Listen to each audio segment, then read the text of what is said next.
கர்த்தருடைய பரிசுத்த நாமத்திற்கு மகிமை உண்டாவதாக. இந்த காலை வேளையிலே தொடர்ந்து தேவனுடைய வார்த்தையை தியானிக்க கர்த்தர் நமக்கு கிருபை செய்வாராக. நெகேமியாவின் உபவாசம். இந்த நாளிலே கூட நெகேமியா 1ஆம் அதிகாரம் 2ஆம் வசனத்திலிருந்து, என் சகோதரரில் ஒருவனாகிய அனனியும் வேறே சில மனுஷரும் யூதாவிலிருந்து வந்தார்கள். அவளிடத்தில் நான் சிறையிருப்பில் மீந்து தப்பின யூதரின் செய்தியையும் எருசலேமின் செய்தியையும் விசாரித்தேன். அவர்கள் சிறையிருப்பில் மீந்திருக்கிறவர்கள் அந்த தேசத்திலே மகா தீங்கையும் நிந்தையும் அனுபவிக்கிறார்கள். எருசலேமின் அலங்கம் இடிப்பட்டதும் அதன் வாசல் அக்கினியினால் சுட்டெரிக்கப்பட்டதுமாய் கிடக்கிறது என்றார்கள். இந்த வார்த்தைகளை கேட்டபொழுது நான் உட்கார்ந்து அழுது சில நாளாக துக்கித்து உபவாசித்து மன்றாடி பரலோகத்தின் தேவனை நோக்கி, பரலோகத்தின் தேவனாகிய கர்த்தாவே, உம்மில் அன்பு கூர்ந்து உம்முடைய கற்பனைகளை கைக்கொள்கிறவர்களுக்கு உடன்படிக்கையும் கிருபையும் காக்கிற மகத்துவமுள்ள பராக்கிரமுள்ள தேவனே என்று சொல்லி பாவங்களை அறிக்கையிட்டு ஜெபம் செய்தேன். ஹல்லேலூயா.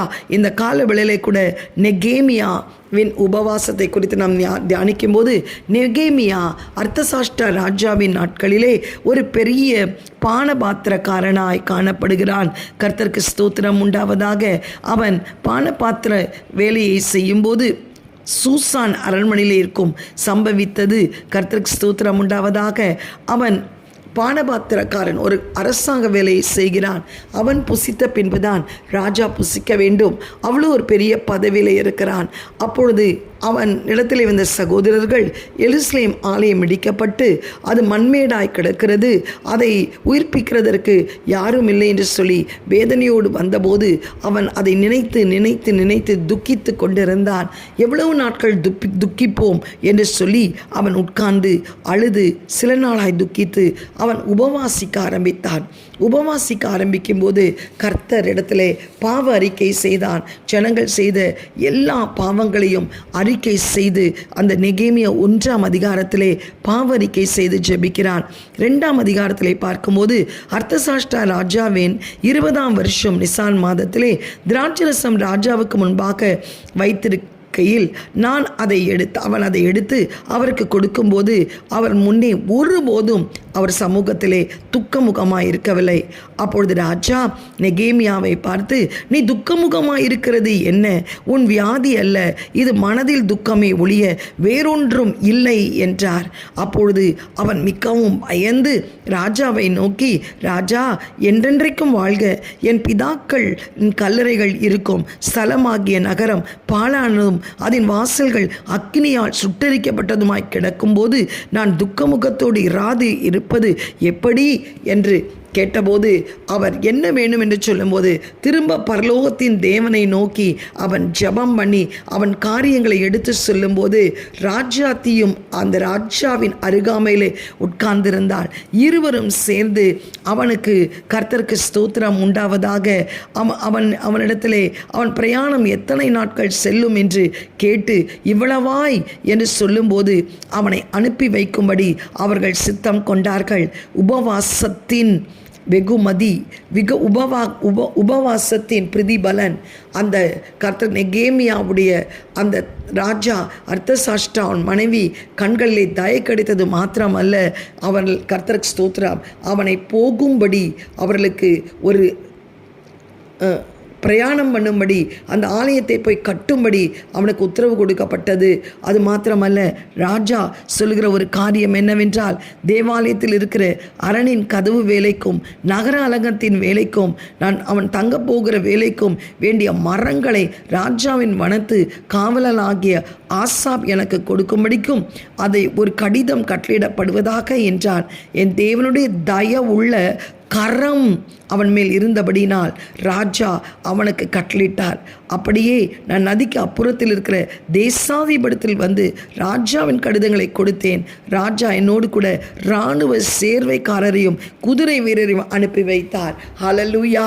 அந்த உபவாசத்தின் ஜெபத்தின் பலன் என்ன? அவன் பிரயாணம் செய்யும்படி அவனுக்கு உத்தரவு கிடைத்தது. தேவனுடைய கரம் அந்த நெகேமியாவின் மீது இருந்தபடியினால் ராஜா உத்தரவு கொடுத்தது மாத்திரமல்ல, மரங்களை வெட்டி கொண்டு போகும்படி வனத்து அதிகாரிக்கு அவர் உத்தரவு கொடுத்தார். அது மாத்திரமல்ல, அவனோடு கூட வீரர்களையும் அனுப்பி வைத்தார்.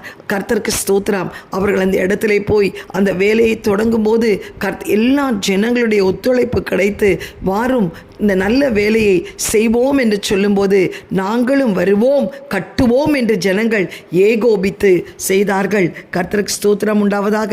அந்த 2:20 அந்த நெகேமியாவுக்கு கர்த்தருக்கு ஸ்தோத்திரம், அந்த உபவாசத்தின் ஆசீர்வாதம் ஒரு பெரிய காரியமாய் முடிந்தது. கர்த்தருக்கு ஸ்தோத்திரம்.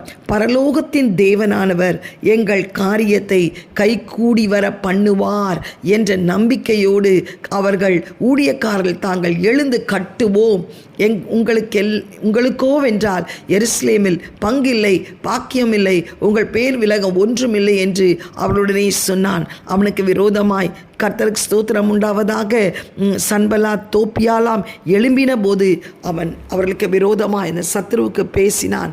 பரலோகத்தின் தேவனுடைய கரம் எங்களோடு கூட இருக்கிறது, நாங்கள் எழுந்து கட்டுவோம், உங்களுக்கு இதில் சுதந்திரமும் பங்கும் இல்லை என்று சொல்லி கர்த்தருக்கு ஸ்தோத்திரம் அந்த அலங்கத்தை 52 நாட்களிலே கட்டி முடிக்க கிருபை செய்தார். உபவாசத்தின் மேன்மை இதுதான். உத்தரவு கிடைக்க முடியாது, பிரயாணம் பண்ண முடியாத ஒரு வேலை, ஒரு ஜாப், ஆனாலும் தேவன் உபவாசத்தை அங்கீகரித்தார். கர்த்தருக்கு ஸ்தோத்திரம். அது மாத்திரமல்ல, எல்லா மரங்கள் வெட்டி கொண்டு போகும்படி, வீரர்கள் இராணுவர்கள் அனுப்பும்படி கர்த்தருக்கு ஸ்தோத்திரம் எதிர்ப்புகள் வந்தபோது கூட 52 நாளிலே கட்டி முடிக்கும்படி பரலோகத்தின் தேவனுடைய கரம் அவர்களோடு கூட இருந்தது. எனக்கு அருமையானவர்களே, இந்த காலவெளியிலே உன் அலங்கம் இடிக்கப்பட்டிருக்கிறதா? உன் வாழ்க்கை என்ற அலங்கம் சிதறடிக்கப்பட்டிருக்கிறதா? உன் வேலை செய்யும் ஸ்தலத்திலே நீ சிதறடிக்கப்படுகிறாயா? உன் உற்றார் உறவினர் மத்தியிலே நீ கர்த்தருக்கு நிமிர்ந்து நிற்க முடியாத ஒரு சூழ்நிலையிலே தள்ளப்பட்டு இருக்கிறாயா? இந்த காலவெளியிலே ஊழியத்திலே உன் அலங்கங்கள் இடிக்கப்பட்டிருக்கிறதா? மண்மேடாய் இருக்கிறதா? Everything is rubbish lord, where there is a revival என்று சொல்லி நீ அங்கலாய்க்கிறாயா? நீ உபவாசி. இந்த வருஷத்தின் முடிவிலே உபவாசி. பரலோகத்தின் தேவனுடைய கரம் உன்னோடு கூட இருக்கிறதை இந்த புதிய வருடத்திலே உன் கண்கள் காணும். உன் ஊழியத்திலே ஒரு எழுப்புதல் உண்டாகும். உன் தனிப்பட்ட வாழ்க்கையிலே கர்த்தருக்கு ஸ்தோத்திரம் இடிக்கப்பட்ட அலங்கங்கள் கட்டப்படும். சிதறடிக்கப்பட்ட குடும்பம் கர்த்தர் சீரழிந்து கொண்டிருக்கிற உடைய பிள்ளையுடைய வாழ்க்கை ஸ்திரப்படும். இந்த காலை வேளையிலே ஆண்டவரிடத்திலே, அப்பா, இந்த நெகேமியாவின் உபவாசம் என் உபவாசமாக இருக்கட்டும். இடிக்கப்பட்ட என்னுடைய அலங்கம் மீண்டும் கட்டப்பட பரலோகத்தின் தேவனுடைய கரம் என்னோடு கூட இருக்கட்டும் என்று சொல்லி செபியுங்கள். எங்களை அதிகமாய் நேசிக்கிற நல்ல தகப்பனே, இந்த காலவேளையில் அப்பா நெகேமியாவின் உபவாசத்தை குறித்து தியானிக்க கர்த்தர் கிருபை செய்வீராக. அலங்கம் இடிக்கப்பட்டது, அது மண்மேடாய் காணப்படுகிறது என்ற செய்தியை கேட்ட மாத்திரத்திலே அப்பா சில நாள் துக்கித்து அந்த திருமதை கட்டி எழுப்ப தன்னை அர்ப்பணித்த விதத்தை நாங்கள் பார்க்கிறோமே.